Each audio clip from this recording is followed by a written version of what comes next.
भीतर दुरितानि परासुव यद भद्रम तन्नयासुव।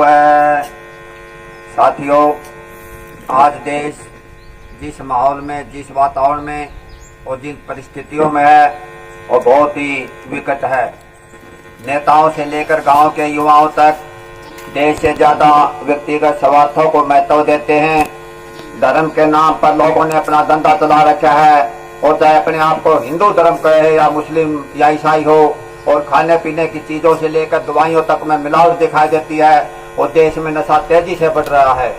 माँ के पेट में बेटियों को मारने से लेकर सड़कों तक उनके अपमान की घटनाएं उनके दिलों को झकझोर देती हैं। और जाति और धर्म के नाम पर आज आपसी भाईचारा तार तार हो रहा है। ऐसे समय में आर्य समाज बड़ी मजबूती के साथ इन ज्वलंत मुद्दों पर काम कर रहा है। मैं आपको थोड़ी सी जानकारी देना चाहता हूँ। साथियों, आर्य समाज कोई धर्म संप्रदाय नहीं है, बल्कि एक वैचारिक आंदोलन है। आर्य समाज जब से बना है तब से लेकर आर्य समाज का तेजस्वी स्वरूप समाज के सामने रहा, और सारे देश के लोगों ने आर्य समाज के वर्चस्व को माना। और मुझे याद आता हुआ जब आर्य समाज का एक एक नौजवान सिर पर कफन बांध करके चलता था, तो पूरा समाज कहता था कि आर्यों के बिना हमारा कोई संगठन नहीं दे सकता।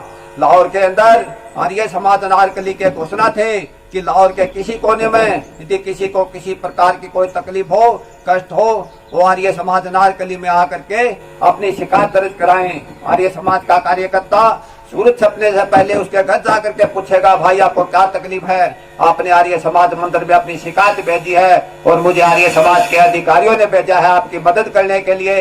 बताओ, एक वो युग था जो आर्य समाज की जन जन की समस्याओं का आर्य समाज मंदिर एक कंपनी ऑफिस होता था और शिकायत घर बनता था। और जब इसका वार्षिक उत्सव होता जिसमें स्वामी श्रद्धानंद 5 दिनों तक लाहौर की गलियों में घूम करके अपने 100 साथियों को साथ में लेकर चलते थे, और जिनके कंधों पर बड़े बड़े झोले लटके रहते थे।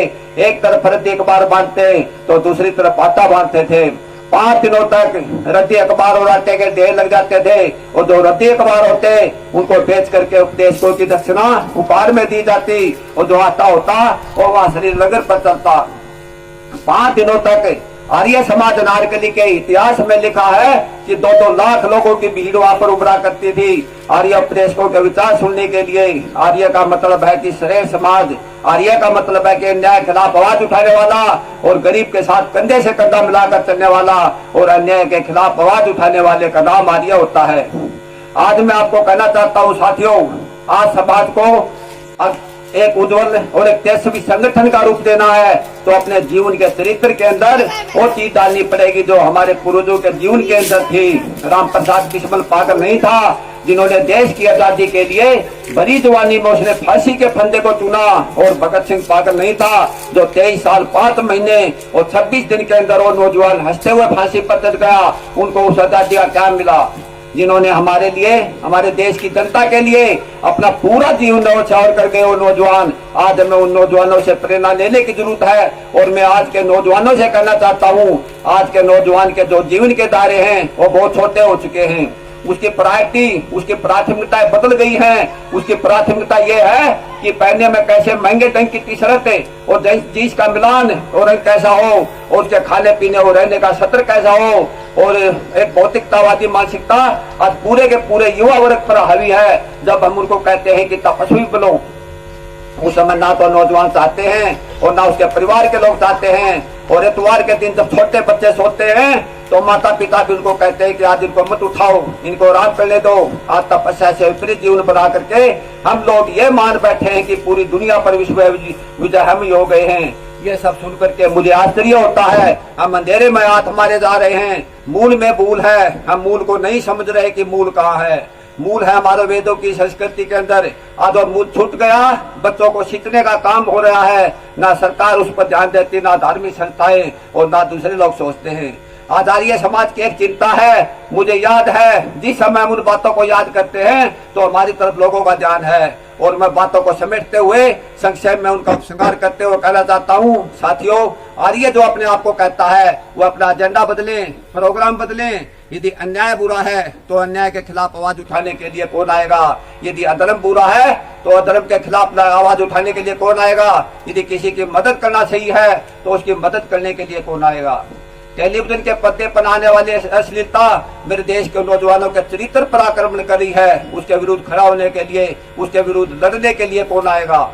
मेरी बात करूँ यहाँ पर जरूर इतना मैं कहना चाहता हूँ साथियों, बुराई जो बढ़ती है उसको बढ़ाने में बुरे जिम्मेदार नहीं है, उस बुराई को बढ़ाने में और जिम्मेदार हैं जो अपने आप को सज्जन कहते हैं, जो अपने आप को अच्छा लायक आदमी मानते हैं, जो अपने आप को आर्य कहते हैं। बुराई बढ़ रही है, आर्य समाज की जिम्मेदारी है, मैं मानता हूँ।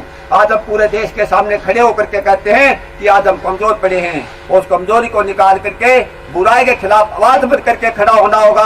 और जो गो हत्या का कलंक हमारे माथे पर है, अश्लीलता का नंगा नाच देश में हो रहा है, और पाखंड और अंधविश्वास दंडना आ रहा है, और शराब नशे की आंधी आ रही है, और इंजेक्शन लगा करके नौजवान लड़के हॉस्टलों में खाना खाते हैं, और दिल्ली के अंदर यूनिवर्सिटियों में पढ़ने वाले बड़े राजघर वालों की लड़कियां लंबी लंबी सिगरेट पी करके अपने जीवन को नष्ट कर रही हैं। ये सारी की सारी संस्कृति पर आक्रमण है और इसे रोकना है। और आज सार्वदेशिक सभा ने पूरे देश में अभियान चला रखा है। आओ हम और आप मिलकर इस समाज को बदलने के लिए इन असामाजिक कुरीतियों के खिलाफ कंधे से कंधा मिला करके खड़े हो और उस वातावरण को बदलें, तब ऐसा होगा। और फिर चारों तरफ वेद की विविधताएं गूंजेगी, और तब हम और आप सारे मिलकर कहेंगे, जो बोले सो है वैदिक धर्म की जय।